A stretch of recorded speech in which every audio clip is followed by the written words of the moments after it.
بسم اللہ الرحمن الرحیم ان الحمد للہ نحمده ونستعینه ونستغفره ونعوذ باللہ من شرور انفسنا ومن سیئات اعمالنا من يهده الله فلا مضل له ومن يضلل فلا هادي له وأشهد أن لا إله إلا الله وحده لا شريك له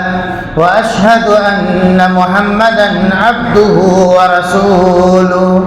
أرسله بالحق بشيرا ونذيرا يا أيها الذين آمنوا اتقوا الله حق تقاته ولا تموتن إلا وأنتم مسلمون يا أيها الناس اتقوا ربكم الذي خلقكم من نفس واحدة وخلق منها زوجها وبث منهما رجالا كثيرا ونساء واتقوا الله الذي تساءلون به والأرحام إن الله كان عليكم رقيبا يا أيها الذين آمنوا اتقوا الله وقولوا قولا سديدا يصلح لكم أعمالكم ويغفر لكم ذنوبكم ومن يطع الله ورسوله فقد فاز فوزا عظيما أما بعد فإن خير الحديث كتاب الله وخير الهدي هدي محمد صلى الله عليه وسلم وشر الأمور محدثاتها وكل محدثة بدعة وكل بدعة ضلالة وكل ضلالة في النار. قال النبي صلى الله عليه وسلم في الحديث الصحيح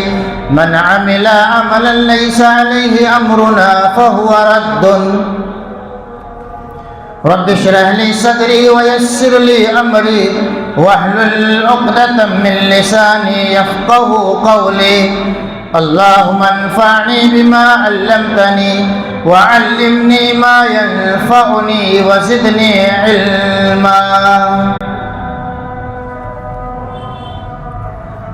حاضرین جمعہ، بزرگان دین، نوجوانان ملت اسلامیہ، خواتین اسلام، عزیز بچوں، ہر قسم کے حمد و ثنا، بزرگی، بڑائی، کبریائی اس اللہ رب العالمین کے لیے لائق و زیبا ہے جو اکیلا تنے تنہا ہم سب کا خالق، مالک اور رازق ہے. وہی معبود حقیقی ہے.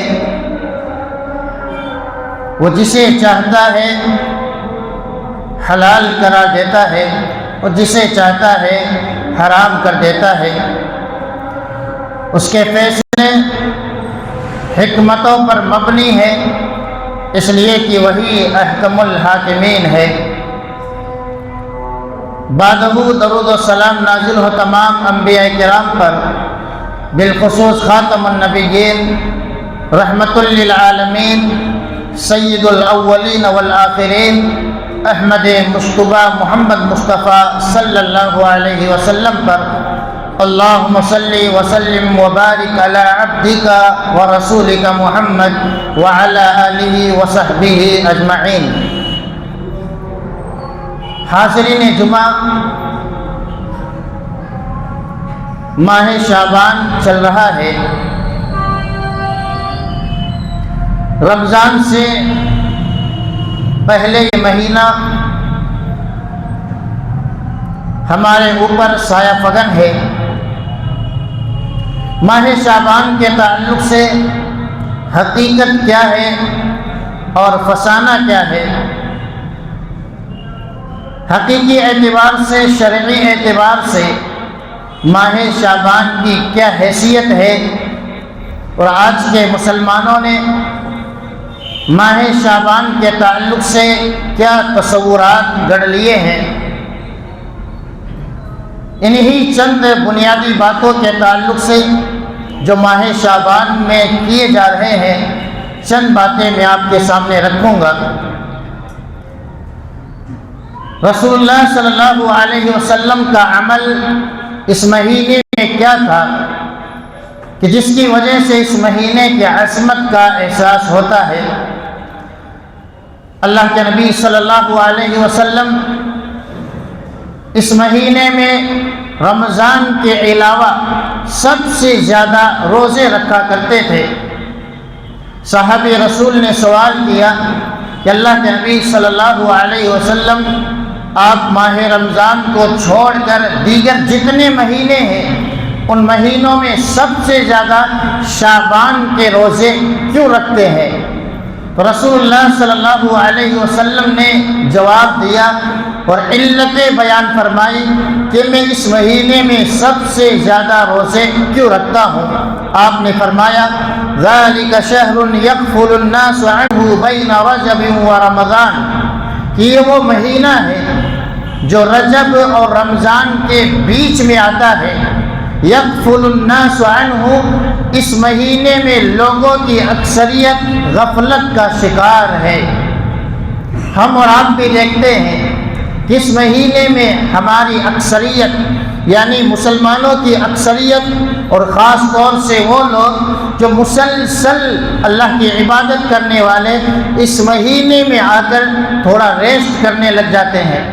آرام میں لگ جاتے ہیں کہ آنے والے مہینے میں زیادہ سے زیادہ عبادت کریں گے۔ گویا یہ مہینہ ایک ایسا مہینہ ہے جس میں جو دین سے بیزار ہیں اور جو دیندار ہیں دونوں ہی طرح کے لوگ اس مہینے میں غفلت کے شکار ہو جاتے ہیں۔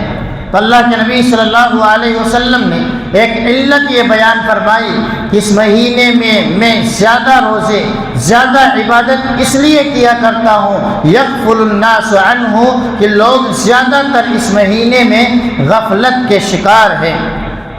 پھر دوسری علت آپ نے بیان فرمائی وَهُوَ شَهْرٌ تُرْفَعُ فِيهِ الْأَعْمَالُ إِلَى رَبِّ الْعَالَمِينَ، دوسری علت اور وجہ یہ ہے کہ یہ مہینہ یعنی شعبان کا مہینہ وہ مہینہ ہے جس میں سالانہ رپورٹ ہمارے اعمال کی اللہ کی بارگاہ میں پیش کی جاتی ہے۔ سال بھر میں ہم نے کیا کیا ہے، کیا کھویا اور کیا پایا، ہماری سالانہ رپورٹ اللہ رب العالمین کے یہاں اسی مہینے میں پیش کی جاتی ہے جو ماہ شعبان ہے۔ فَأُحِبُّ أَن يُرْفَعَ عَمَلِي وَأَنَا صَائِمٌ، تو مجھے یہ عمل پسند ہے کہ اللہ کی بارگاہ میں میرا نامہ اعمال میری رپورٹ پیش کی جائے وَأَنَا صَائِمٌ، اس حال میں کہ میں اس دن روزے سے رہوں۔ تو اللہ کے نبی صلی اللہ علیہ وسلم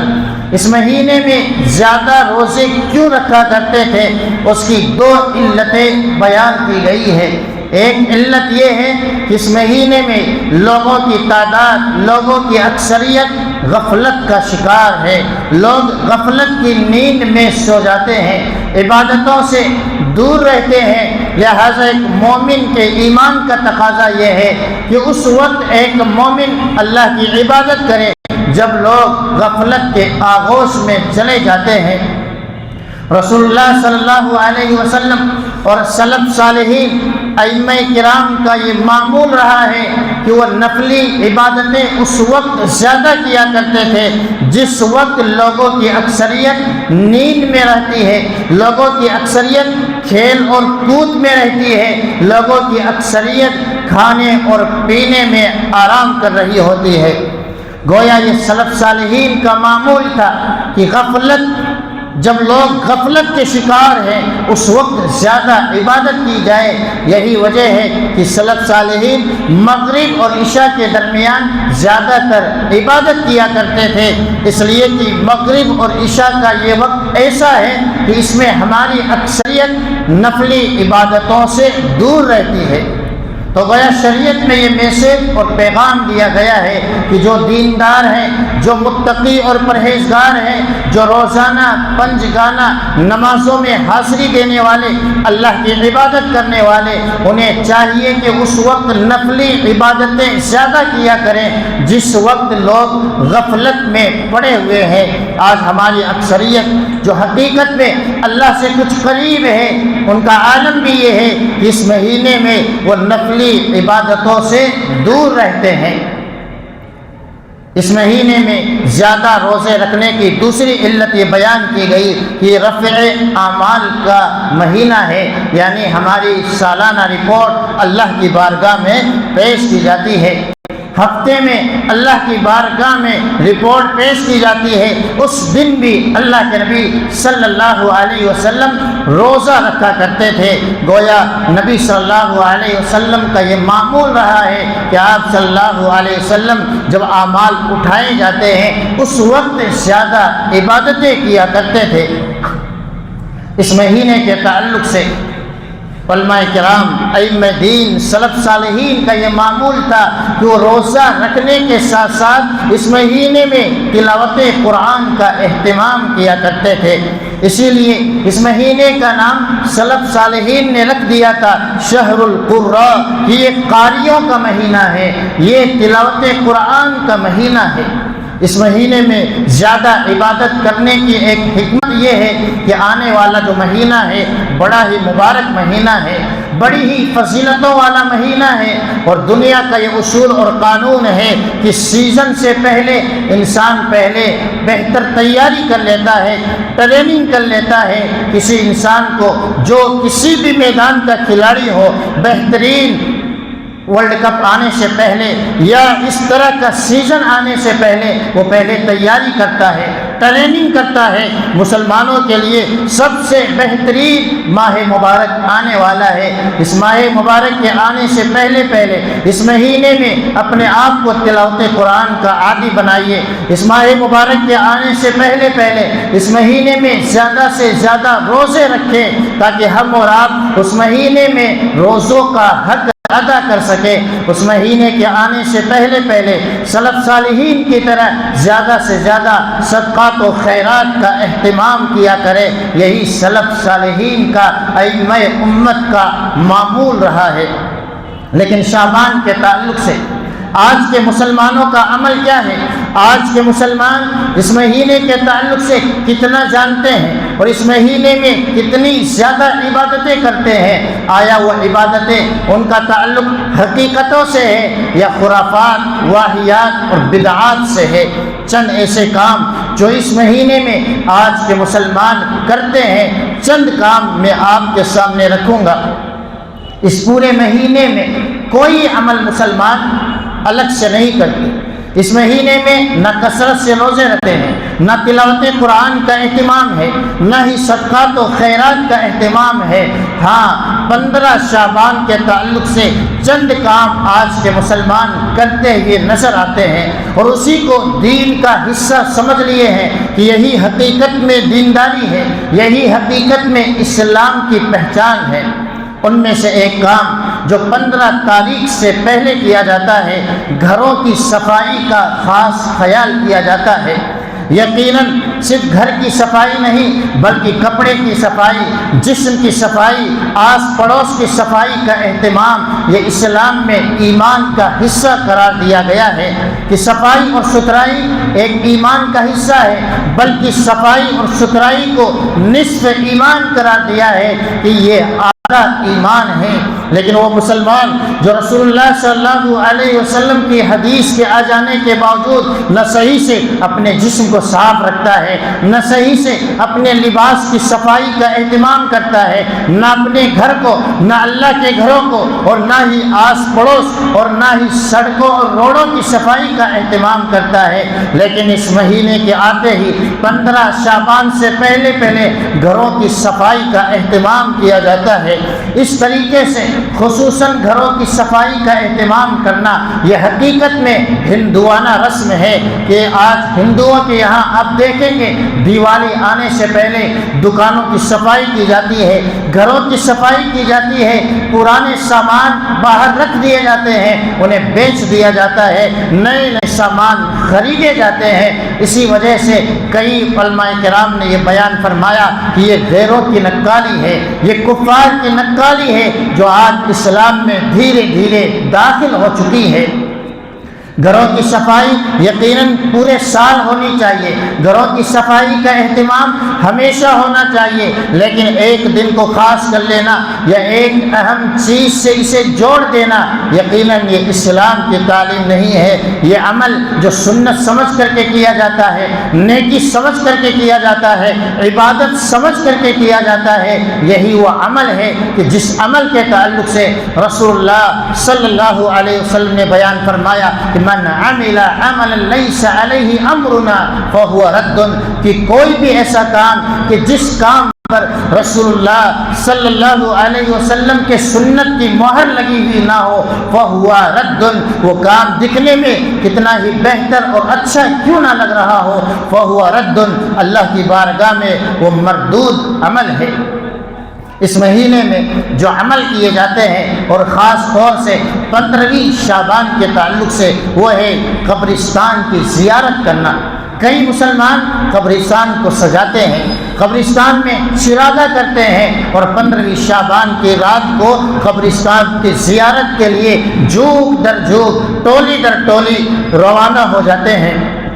یقیناً قبرستان کی زیارت یہ ایک محبوب سنت ہے، یہ رسول اللہ صلی اللہ علیہ وسلم کی پیاری سنت ہے، لیکن پورے سال مسلمان اس سنت سے دور رہتے ہیں اور قبرستان کی زیارت کا اہتمام نہیں کرتے ہیں۔ لیکن ایک روایت کی بنا پر کہ اللہ کے نبی صلی اللہ علیہ وسلم نے اس مہینے میں قبرستان کی زیارت کی ہے، رسول اللہ صلی اللہ علیہ وسلم نے صرف اس مہینے میں نہیں بلکہ آپ کا معمول تھا کہ آپ بقی قبرستان جاتے تھے اور وہاں جا کر جو اس دنیا سے رخصت ہو چکے ہیں ان کے حق میں مغفرت کی دعائیں کیا کرتے تھے، اور صحابہ کرام کو تعلیم دیتے تھے کہ قبرستان کی زیادہ سے زیادہ زیارت کرنی چاہیے، اس لیے کہ قبرستان کی زیارت یہ انسان کو یہ بتلاتی ہے کہ دنیا کی حیثیت کیا ہے، لوگوں کی حیثیت کیا ہے، جن لوگوں کی وجہ سے انسان اللہ سے دور ہو جاتا ہے، جن لوگوں کی محبتوں کی وجہ سے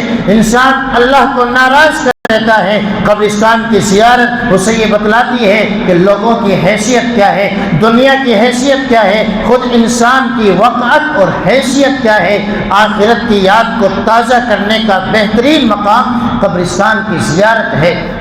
لیکن اس اہم سنت کو ایک دن سے یا ایک رات سے یا ایک واقعے سے جوڑ دینا یہ حقیقت میں بدعت بن جاتی ہے، اور بدعت کا انجام ہم سب جانتے ہیں، کل بدعت ضلالہ وکل ضلالۃ فی النار۔ دین میں ہر نیا کام بدعت ہے اور ہر بدعت گمراہی ہے اور ہر ایک گمراہی جہنم میں لے جانے والی ہے۔ تو خصوصی اعتبار سے قبرستان کی زیارت کرنا یہ بھی بدعت میں شامل ہے۔ عام حالات میں جب چاہے آپ قبرستان کی زیارت کے لیے جائیے، یقیناً یہ ایمان کو تازہ کرنے کا ایک بہترین عمل ہے۔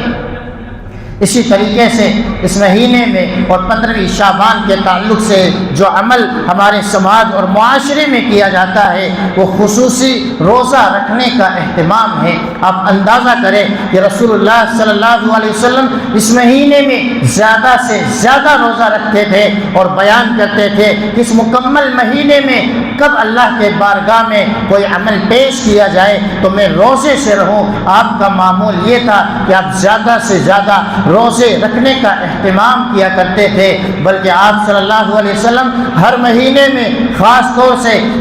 ایسے ایام میں روزہ رکھتے تھے جنہیں ہم اور آپ سوموار اور جمعرات کے روزے سے تعبیر کرتے ہیں۔ اس میں اللہ کے نبی صلی اللہ علیہ وسلم روزہ رکھنے کا اہتمام کرتے تھے، یہ نبی کی سنت ہے۔ اسی طریقے سے چاند کی 13، 14 اور 15 تاریخ کو جنہیں ایام 20 کہا جاتا ہے، اللہ کے نبی صلی اللہ علیہ وسلم روزہ رکھنے کا خصوصی اہتمام کیا کرتے تھے۔ لیکن امت ان تمام سنتوں کو بالائے طاق رکھتے ہوئے کہ جو سنتیں نبی صلی اللہ علیہ وسلم سے ثابت ہے، جو عمل آپ صلی اللہ علیہ وسلم کیا کرتے تھے، بلکہ صحابہ کرام کو ترغیب دیتے تھے۔ صحابہ کرام، تابعین، تبع تابعین، ائمہ کرام جو روزے رکھا کرتے تھے، آج مسلمانوں کی اکثریت ان روزوں سے کافی دور ہے۔ لیکن جو روزے نہ رسول اللہ صلی اللہ علیہ وسلم نے خاص کیا، جو روزے نہ ہی صحابہ کرام نے خاص کیے، یا جو روزے نہ ہی تابعین اور تبع تابعین نے خاص کیے، نہ ہی ائمہ اعظام نے خاص کیے، آج انہی روزوں کو رکھ کر مسلمان یہ سمجھتے ہیں کہ ہم سنت والا کام کر رہے ہیں۔ لکھی روزہ، ہزاری روزہ، اور اس طرح 15 شعبان کا روزہ، اور نہ جانے کون سے ایسے روزے رکھے جاتے ہیں جس کا تعلق رسول اللہ صلی اللہ علیہ وسلم کی سنت سے نہیں ہے۔ آج سماج اور معاشرے میں جس چیز کو دین سمجھ لیا گیا ہے، حقیقت میں وہ دین نہیں ہے، دین نام ہے قرآن اور سنت کا۔ قرآن اور سنت میں رسول اللہ صلی اللہ علیہ وسلم نے احادیث مبارکہ میں جس کو دین قرار دیا ہے وہی دین ہے، اور آج دنیا والوں نے جسے دین بنا لیا ہے وہ دین کا حصہ نہیں ہے۔ اس لیے اپنے بھوک اور پیاس کو بدعات میں صرف نہ کرے، بلکہ بھوک اور پیاس اس وقت برداشت کرے جس وقت رسول اللہ صلی اللہ علیہ وسلم سے ثابت ہے۔ اسی طریقے سے 15 شعبان میں اجتماعی شب بیداری کا اہتمام کیا جاتا ہے۔ مسلمانوں کے یہاں اس دن خاص طور سے رات جاگتے ہیں، رات کو بیدار رہتے ہیں، کھاتے اور پیتے ہیں، مستیاں کرتے ہیں، اور کچھ وقت نکال کر اللہ کے گھروں میں آ کر عبادت میں لگ جاتے ہیں۔ اس رات نہ تو اللہ کے نبی صلی اللہ علیہ وسلم نے شب بیداری کی، آپ صلی اللہ علیہ وسلم نے رات نہیں جاگی ہے، نہ ہی صحابہ کرام نے، نہ ہی تابعین نے، نہ ہی تبع تابعین نے۔ امت کی اکثریت کا یہ معمول تھا، خیر القرون کا زمانہ گزر گیا لیکن اس رات خصوصی کوئی عبادت نہیں کی جاتی تھی، اور آج کے مسلمان اس رات کی عبادت کو افضل عبادت سمجھتے ہیں، اور اس رات کو شب قدر کے نام سے جاگتے اور بیدار رہتے ہیں، جبکہ ہم سب جانتے ہیں کہ شب قدر، لیلۃ القدر وہ رات ہے جسے ہم اور آپ رمضان کے آخری عشرہ میں جاگتے ہیں، اللہ کی عبادت کرتے ہیں، اور یہی وہ رات ہے جس رات میں اللہ رب العالمین نے اپنے قرآن کو نازل فرمایا۔ وہ رات شہر رمضان الذی، وہ رمضان کی راتیں ہیں، وہ شعبان کی رات نہیں ہے۔ اسی طریقے سے 15 شعبان کے تعلق سے چاہے وہ نام رکھے جائیں، شبرات کا حلوہ، شب برات کا حلوہ، یہ بھی بڑے اہتمام سے کیا جاتا ہے، اور دلیل دینے والے جب ان کے پاس کوئی دلیل نہیں ہوتی تو علماء سوء جو بدعات میں غرق ہو چکے ہیں، امت کا بیڑا غرق کر رہے ہیں، اور امت کو صحیح سنتوں میں لگانے کے بجائے غلط بدعات میں لگا کر، غلط رسموں میں لگا کر ان کے ایمان کا سودا کر رہے ہیں، ان کے عقیدے کو خراب کر رہے ہیں۔ اور اس طرح کی دلیلیں دی جاتی ہے کہ جب میٹھا بنایا جاتا ہے اس تمام کی تمام چیزیں پاکیزہ ہیں، پاک ہے، پہلے شکر حلال تھی، پہلے فلاں چیز حلال تھی، گھی حلال تھا، اگر اس کو مکس کر دیا جائے تو یہ کیسے حرام ہو جاتا ہے؟ اس طرح کے چٹکلے سنا کر امت کو گمراہ کیا جاتا ہے، اور یہ بیان کیا جاتا ہے یہ تمام کی تمام چیزیں پاکیزہ ہے، لہذا حلال ہے۔ میں زیادہ دلیلیں دینا مناسب نہیں سمجھتا کہ اس طرح کی واقعات اور اس طرح کی چیزوں کا جواب دیا جائے۔ الحمدللہ اہل حدیث کا بچہ ان تمام خرافات کا جواب صحیح انداز میں دے سکتا ہے کہ ہمارے یہاں دلیل قرآن و سنت ہے، اطیع اللہ و اطیع الرسول کا نام دین ہے، ان تمام چیزوں کا نام دین نہیں ہے۔ قرآن و سنت کی کوئی ایک دلیل پیش کر دے، صحیح دلیل ہو، ضعیف ہو، بلکہ من گھڑت ہی کوئی دلیل آپ پیش کر دے جس میں حلوہ کھانا 15 شعبان میں ذکر کیا گیا ہو اور یہ بیان کیا گیا ہو کہ اس دن حلوہ بنانا چاہیے، کسی صحابی کا کوئی قول ہو، تابعین کا، تبع تابعین کا کوئی قول نقل کیا گیا ہو، بلکہ میں آپ کے سامنے چند ایسے ائمہ کرام کا نام رکھوں گا جو حنفی عقیدے سے تعلق رکھنے والے ہیں، اور ہماری اکثریت جو حلوہ بناتی ہے، حلوہ کھاتی ہے، ان کا تعلق بھی احناف سے ہے، وہ بھی اپنے آپ کو حنفی کہتے ہیں، لیکن اپنے علماء کرام کے بیانات کو پڑھ لیں کہ ان کے یہاں بھی حلوہ خوری کرنا، حلوہ کھانا یہ کیسی رسم ہے؟ آیا یہ مسنون عمل ہے یا ایک بدعی عمل ہے؟ اور طرح طرح کے بہانے کہ رسول اللہ صلی اللہ علیہ وسلم کے دندان مبارک شہید کر دیے گئے تو آپ نے حلوہ کھایا تھا۔ یہ امت کتنی بھولی ہے، انہیں یہ بھی علم نہیں ہے کہ کس مہینے میں رسول اللہ صلی اللہ علیہ وسلم کے دانت شہید کیے گئے تھے، وہ مہینہ 2 مہینے بعد ہے، یعنی شوال کا مہینہ ہے، جس میں رسول اللہ صلی اللہ علیہ وسلم کے دانتوں کو شہید کیا گیا تھا۔ اسی طریقے سے امیر حمزہ بھی اسی جنگ میں شہید کر دیے جاتے ہیں، اس کا نام لے کر امیر حمزہ کا واقعہ گھڑ کر کے اور حلوہ بنایا جاتا ہے۔ بڑے شوق سکھاتے ہیں، جو حقیقت میں قربانی نہیں کرتے، جو حقیقت میں نبی کی کئی سنتوں کا اہتمام نہیں کرتے، لیکن قرضہ لے کر کے یا سود لے کر کے ان تمام چیزوں کو کیا جاتا ہے اور یہ باور کرایا جاتا ہے یہی عبادت ہے، یہی اسلام ہے، یہی شریعت ہے، اور جو کرتا نہیں ہے اسے نہ جانے کن کن القابات سے نوازا جاتا ہے، جس کا تعلق دین اسلام سے نہیں ہے، جس کا تعلق صحیح اسلام سے نہیں ہے۔ اور صرف یہی نہیں کہ حلوہ کھاتے ہیں، بلکہ ایک عقیدہ گھڑ لیا گیا ہے، جو عقیدہ ہندوانہ عقیدہ ہے، جو عقیدہ مشرکوں کا عقیدہ ہے۔ مسلمانوں کا یہ عقیدہ ہو ہی نہیں سکتا ہے، قرآن کا یہ میسج اور پیغام ہو ہی نہیں سکتا ہے۔ اس تعلق سے نئے مٹکے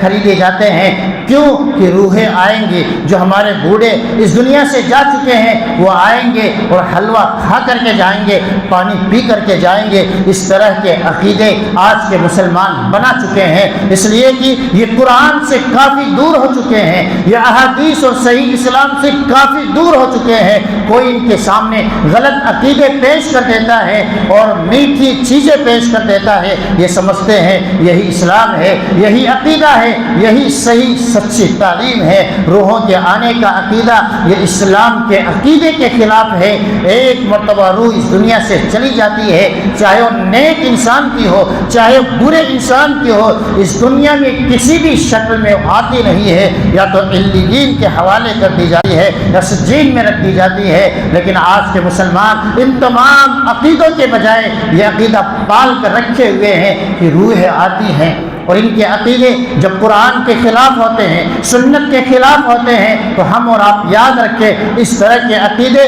عقل سے ٹکراتے ہیں، نقل سے ٹکراتے ہیں۔ ایک طرف یہ عقیدہ کہ بوڑھے ہمارے گھر آتے ہیں، روحیں ہمارے گھر تشریف لاتی ہے اور خود قبرستان ملاقات کے لیے چلے جاتے ہیں، گویا ایک طرف یہ عقیدہ جو ہمارے گھر آ جاتے ہیں اور خود گھر کو چھوڑ کر قبرستان کی زیارت میں مشغول ہو جاتے ہیں۔ اس طرح کی تمام چیزیں واہیات میں ہیں، غلط عقیدے ہیں، اور یہ غلط عقیدے صرف اہل حدیثوں کے یہاں نہیں بلکہ خود احناف کے معتبر علماء کرام نے ان عقیدوں کی تردید کی ہے، بلکہ لکھا ہے کہ یہ تمام کے تمام عقیدے غیر مسلموں کے عقیدے ہیں جو آج ہمارے اسلام میں داخل کر دیے گئے ہیں۔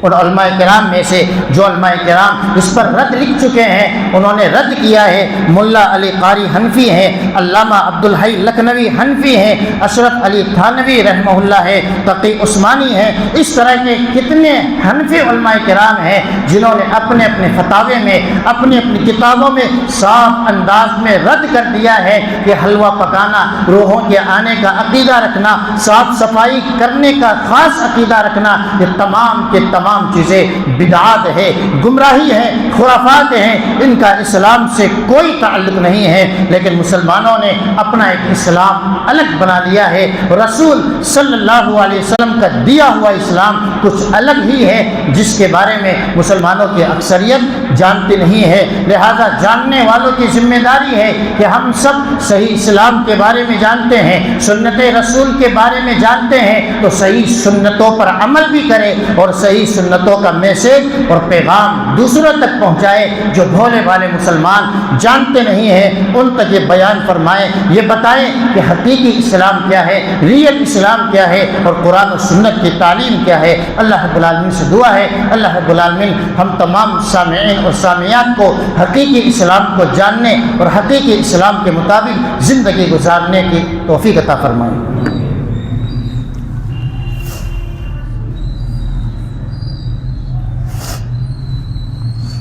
الحمد لله رب العالمين والعاقبة للمتقين وأشهد أن لا إله إلا الله وأشهد أن محمدا عبده ورسوله والصلاة والسلام على عبده ورسوله محمد وعلى آله وصحبه أجمعين ومن تبعهم بإحسان إلى يوم الدين۔ 15 شعبان یا شب برات یا لیلۃ البراءت کے تعلق سے کئی بھائی عربی میں کچھ عبارتیں پیش کرتے ہیں اور امت کے سامنے یہ میسیج دیتے ہیں کہ عربی کی یہ عبارتیں حدیث رسول ہے۔ 15ویں شعبان کے تعلق سے زیادہ تر روایتیں باطل ہیں، منکر ہے، من گھڑت ہے۔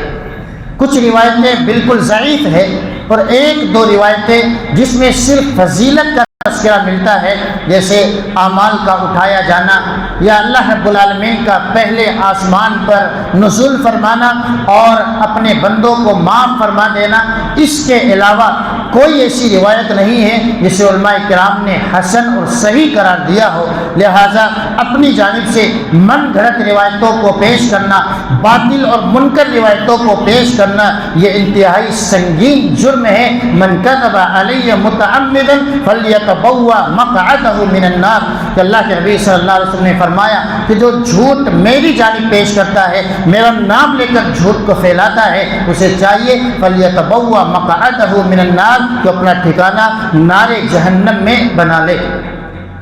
جب حدیثوں میں صحابہ کرام کے عمل سے اس طرح کا کوئی ثبوت نہیں ملتا تو کیوں امت آج یہ کام کر رہی ہے؟ یہ عمل کہاں سے آیا ہے؟ اس جانب بھی کئی اہل علم علماء کرام نے امت کی رہنمائی فرمائی ہے کہ یہ عمل آیا کہاں سے ہے، اس کا تعلق کہاں سے ہے۔ یہ حلوہ خوری، چراغاں کرنا، جشن منانا اور خاص طور سے ہماری مائیں و بہنیں نئے نئے لباس زیبتن کیوں کرتی ہے، یہ عمل آیا کہاں سے ہے؟ کئی علماء کرام نے نقل فرمایا یہ عمل شیعوں سے مسلمانوں نے لیا ہے، اس لیے کہ 15ویں شعبان کو شیعوں کے یہاں خوشیاں منائی جاتی ہے۔ ان کا ایک امام ہے، امام غائب، ہزاروں سال سے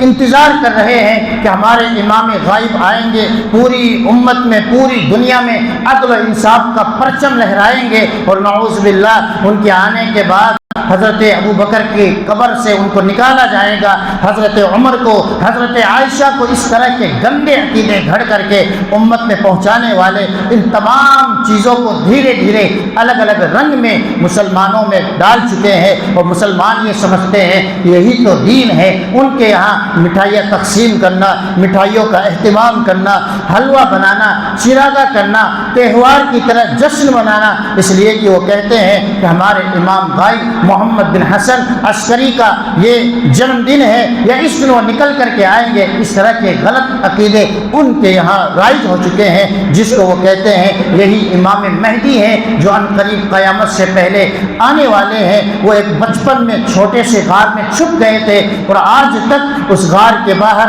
اعلان کیا جاتا ہے کہ امام غائب تشریف لائیے، ہمارے اوپر دنیا میں ظلم ہو رہا ہے، اور کتنی نسلیں اس دنیا سے جا چکی ہیں، لیکن ان کے امام غائب آج تک کہیں نظر نہیں آ رہے ہیں۔ تو اس طرح کا غلط عقیدہ گھڑنے والے مسلمانوں میں یہ چیزیں رائج کر چکے ہیں، اور مسلمان اسے اپنا دین سمجھ کر رہے ہیں۔ اس لیے امت کو آگاہ کرنے کی ضرورت ہے کہ جانے انجانے میں نہ جانے کتنے ایسے کام ہیں جو دشمنان صحابہ ہے، جو دشمنان آل بیت ہیں، وہ کرتے ہیں، لیکن ایک الگ آڑ میں مسلمانوں میں داخل کر دیتے ہیں۔ اس لیے کوئی بھی عمل کرے اس سے پہلے قرآن و سنت کی واضح دلیل آ جائے، اس کے بعد ہی اپنے قدم کو آگے بڑھائے، ورنہ اپنے قدم کو وہی روک لے، اس لیے کہ زیادہ تر یہ کام بدعات اور خرافات اور واہیات ہے۔ اللہ رب العالمین سے دعا ہے اللہ رب العالمین ہم تمام مسلمانوں کو حقیقی اسلام کو پہچاننے اور حقیقی اسلام کے مطابق زندگی گزارنے کی توفیق عطا فرما۔